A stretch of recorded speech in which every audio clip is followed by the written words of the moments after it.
For every project I do, there needs to be a meeting of a material and the project. So there has to be a theme in the project which can be thought about in a particular material.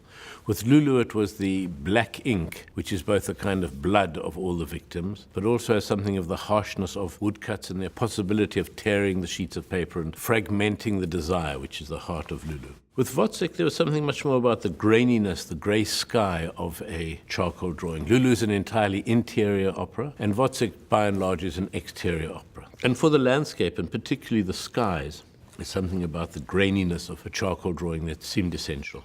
Within the production, there is the large cyclorama, the backdrop, in which the projections which we show are kind of the imaginings of Wozzecka, of explosions, of fires, which are there in the play from 1837, but which are in a sense a premonition of what came to be in 1914 and the period when Berg was writing the opera, of these massive explosions going up to the heavens. I described it as a premonition of the First World War. So it's not as if people are in authentic period uniforms. They're fragments of uniforms. Some of the ghost images in the small child wears a gas mask, so that brings us into that period.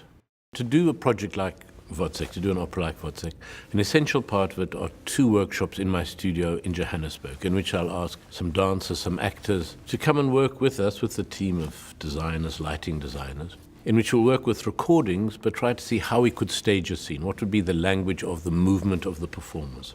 One has to think, where is the violence inside Wozzecka that takes him to the state where he's going to kill the thing he loves most, which is Marie? There are different ways of thinking. Obviously, it's a long tradition of men's violence against women. It's a long tradition of people who are depressed finding their only relief in violence to make themselves feel alive, either to suffer violence or to inflict violence. So long before he kills Marie, there's part of him that knows this is the way it's going to end. I think I'm interested in awkward operas, operas in which there are unsolved riddles. Operas in which there's a space, both musically and thematically, for a world to evolve and to be imagined around the story. There has to be a challenge somewhere in it. Rather than saying this is just a gorgeous opera, I'm going to relax into the beauty of it and hope that the designs are nice. It has to be a machine for thinking in.